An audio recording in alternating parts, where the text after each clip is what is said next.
দে আর মাই colleagues. আর যেটা হয় যে কাজ করছি একসাথে, মনে হয়েছে যে ওরা ভালো করবে। আমার মনে হওয়ার আগে আমার পরিচালকদের মনে হয়েছে ওরা ভালো করবে। সো কিছু মানুষ থাকে যাদেরকে দেখলে মনে হয় যে আসলে পসিবল, তো ওইভাবেই কাজ হচ্ছে।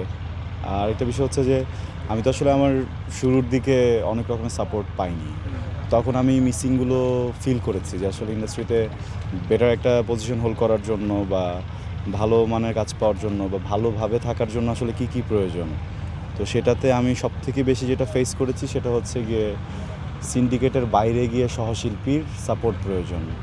এটা তো আসলে আমাদের ইন্ডাস্ট্রিতে খুবই কম। ইভেন অনেকেই আসলে এখন পর্যন্ত ওই পরজীবী রয়ে গেছেন। হ্যাঁ, তো যেটা হয়েছে যে ওই জায়গা থেকে আমি অ্যাটলিস্ট চেষ্টা করি নতুন কেউ আসলে যেন ওরা এই ধরনের ট্র্যাপে না পড়ে, সিন্ডিকেশনে না পড়ে। আমি আমার জায়গা থেকে ওদের সাথে কাজগুলো করে যাওয়ার চেষ্টা করি। কারণ আলহামদুলিল্লাহ আমি দেখেছি যে যখনই কেউ আসে, যখনই কারোর সাথে আমাদের কাজ হয়, কাজগুলো আসলে ওয়ার্কও করে। সো ভালো লাগে। ইভেন এই যে জিম বলি, ফারিহা বলি, ট্রিনা বলি, বাইরে যখন দেখি যে ওরা আরও ভালো ভালো কাজ করছে, হ্যাঁ, ভালো ভালো নায়কদের সাথে কাজ করছে, অভিনয় ভালো করছে, তখন আসলে নিজের ভিতরে কেমন যেন একটা খুশি কাজ করে যে আরে, হ্যাঁ, হয় না যে একজন শিক্ষকের যেমন তার স্টুডেন্ট A+ গোল্ডেন A+ পেলে যেমন লাগে, আমি যখন ওদেরকে স্ক্রিন দেখি তখন আমারও ওরকম লাগে।